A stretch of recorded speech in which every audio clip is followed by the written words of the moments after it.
Hello everyone, I'm Bruffy1322 and this video serves as an update to the fastest SUVs video where I show the best fully upgraded SUVs in terms of lap time. For all the information you need about this series, check the original SUVs video, but otherwise let's see where the new Squaddie falls into that list. Now, this was originally cut from the initial game, so I guess it's been in the works for over 7 years and it is finally released, but it does have some really good customization options, but when it comes to speed, it's not on the pace. It sits right in between the two other most recent SUVs of the Seminole Frontier and Landstalker XL. With a lap time of 1 minute 16.678, it's about a tenth of a second slower than the Landstalker XL, 18th place overall for the SUV's class.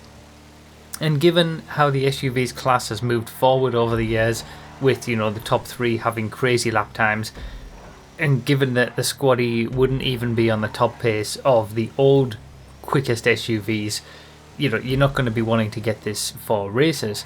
Keep in mind that if you do want one of these and you get one and you want it to be as quick as possible, the body modification option in Los Santos Customs does add traction like a spoiler, kind of like the Dubster's spare wheel. So you do need that on to get it to go as quickly as possible around the corners. But even with that, its lap time really isn't that great, and obviously in comparison to the number one of the Toros, which is 12 seconds per lap quicker and more than half the price, it's a difficult sell in terms of performance. Obviously, like I said, it does have a lot of customization options, and it is a sort of an old beta car that was cut from the initial game back in 2013, so that you might want it for some of those reasons, but for performance, that's what I cover, and it's not that great. So yeah, $1.1 million for this one. At least you can store it in your garage and actually modify it, unlike the Vitia from last week.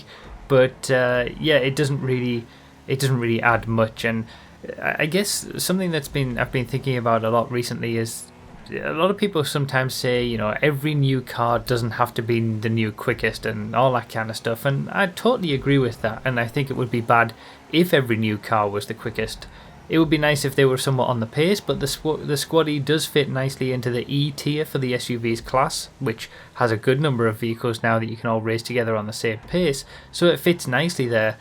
It's just that every car doesn't also need to cost over $1 million, and that's it would be nice if there was a little bit more variety in the cost of things, and if it wasn't that good or wasn't that quick, or it would be nice if we just had some cars that were a little bit less expensive, rather than everything being over $1 million these days, especially when you've got other comparisons like the Toros, which is $500,000 and so much quicker. But anyway, I digress. That is pretty much it for this one. Thank you guys so much for watching. Consider supporting on Patreon or become a YouTube member if you want testing results early. And remember to read the description for more info, comment with your thoughts, like the video if you enjoyed it, found it helpful, and subscribe for more. Thank you all so much for watching. I really do appreciate it, and I'll see you next time.